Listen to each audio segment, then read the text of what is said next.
jusqu'à 70 fois 7 fois. L'apôtre Pierre pense mettre la barre très haut, car on sent dans son ton 7 fois, c'est le maximum qu'il faut espérer. Mais Jésus pulvérise toutes les prévisions de Pierre, 70 fois 7 fois. Matthieu nous présente encore une situation de relations interpersonnelles dans une communauté.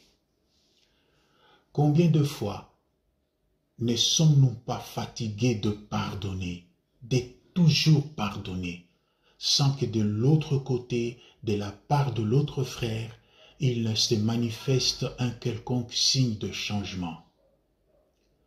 Alors il est logique de mettre une limite à ce pardon qui est toujours à sens unique. En cela, Pierre est vraiment le porte-parole de nous tous. Mais la réponse de Jésus à Pierre remet la balle de notre côté.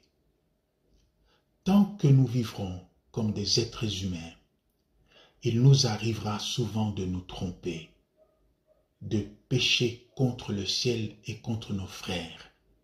Il nous arrivera, nous aussi, de briser l'harmonie de la communauté. Ainsi, malgré notre superbe, nous aurons besoin du pardon de Dieu. Nous aurons besoin du pardon des autres. C'est ainsi que le Seigneur remet entre les mains de chacun de nous le clé de son pardon personnel. La dernière phrase de l'évangile d'aujourd'hui le dit si bien. C'est ainsi que mon Père céleste vous traitera si chacun de vous ne pardonne pas à son frère du fond du cœur. Pour recevoir donc le pardon de Dieu, nous devons accorder le pardon à nos frères humains. Dans Matthieu 5, 7, les béatitudes sont claires à cet égard.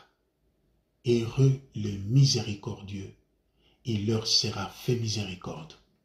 Ou encore en Matthieu 7, 2, car c'est de la façon dont vous jugez qu'on vous jugera. Et c'est la mesure que vous vous servez qui servira de mesure pour vous. Vivons et pratiquons le pardon. Vivons et pratiquons le pardon entre nous les hommes, afin de mériter et de recevoir le pardon de Dieu. Shalom.